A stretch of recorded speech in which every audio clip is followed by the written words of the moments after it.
السلام علیکم، میں ہوں سراج جلیل اور خوش آمدید کہتا ہوں آپ سب کو آپ کے ہی اپنے چینل علم مینیا میں۔ الیاس نامی ناروے میں رہنے والا یہ نوجوان جس نے کروڑوں مسلمانوں کا دل جیتا۔ دوستو، الیاس نے کیسے اسلام کے خلاف اٹھنے والے ایک فتنے کے خلاف آواز اٹھائی جس نے تمام اسلامی ممالک میں تہلکہ مچا رکھا ہے، جاننے کے لیے اس ویڈیو کو آخر تک ضرور دیکھیے گا۔ دوستو، جہاں کہیں بھی نیکی کا راستہ موجود ہوتا ہے وہاں برائی بھی اس کے مد مقابل آ کھڑی ہوتی ہے۔ اسی طرح راہ حق پر چلنے والوں کو گمراہ کرنے والے بھی انسانی تاریخ کی ابتدا سے آتے رہے ہیں۔ انہی گمراہ کرنے اور اسلام کے خلاف سازشیں بنانے والے گروہ اور تنظیمیں بھی پوری دنیا میں پھیلی ہوئی ہیں۔ انہی تنظیموں میں سے ایک اینٹی اسلامک تنظیم سیان بھی ہے، جس کا مطلب ہے اسٹاپ اسلامائزیشن آف ناروے، جس کی بنیاد 2000 کی شروعات میں رکھی گئی تھی۔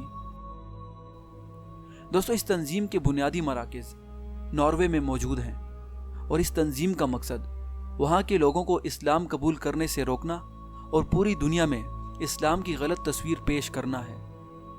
دوستو، سیان نامی اس شیطانی تنظیم نے اپنی ابتدا سے ہی اسلام کے خلاف کئی احتجاج اور کئی مجالس بھی کی۔ اس گھٹیا تنظیم نے نہ صرف اسلام کو دہشت پھیلانے والا مذہب قرار دیا بلکہ ہمارے پیارے نبی حضرت محمد صلی اللہ علیہ وآلہ وسلم کی بھی توہین کی، نعوذ باللہ۔ اسی طرح اس تنظیم کے لوگوں نے ناروے میں ایک بار پھر مسلمانوں کے خلاف ریلی نکالی، جس میں ان لوگوں کا دعویٰ تھا کہ اسلامی تعلیمات ناروے کے آئین کے خلاف ہیں، جس کی وجہ سے ان کی جمہوری قدروں کو نقصان پہنچ رہا ہے۔ دوستو، حال ہی میں اس گھٹیا تنظیم نے ناروے کے شہر کرسٹین آئلینڈ میں ہفتے والے دن ایک احتجاج کیا۔ چونکہ یہ احتجاج اینٹی اسلامک تھا، اسی لیے جب مسلمانوں کو اس گھناؤنی سازش کی خبر پہنچی وہ فوری مذمت کرنے وہاں پہنچ گئے۔ اسی دوران اس شیطانی تنظیم کے ایک شخص نے قرآن مجید کو ڈسٹ بن میں پھینک ڈالا، نعوذ باللہ، جبکہ اس تنظیم کے بانی لارس تھورسن نے قرآن مجید کو جلا ڈالا، نعوذ باللہ۔ دوستو، وہاں الیاس بھی موجود تھا۔ الیاس نے جو ہی قرآن مجید کو جلتے دیکھا تو اس کو یہ بات ہرگز گوارا نہ گزری۔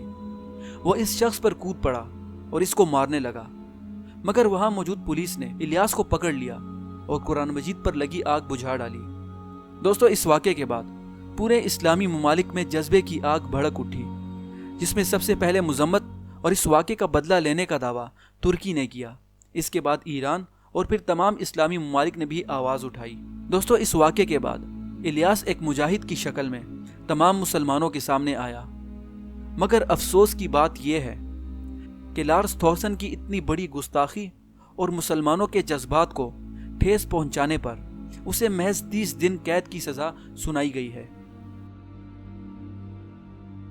دوستو، اس پیغام کو اس ویڈیو کے ذریعے یا پھر کسی اور ذریعے سے دوسروں تک پہنچائیں تاکہ گستاخی رسول کو سزا مل پائے اور دوبارہ کوئی بھی شخص یا پھر کوئی بھی گھٹیا تنظیم اسلام کے خلاف ایسی سازش کرنے کے بارے میں سوچ بھی نہ سکیں۔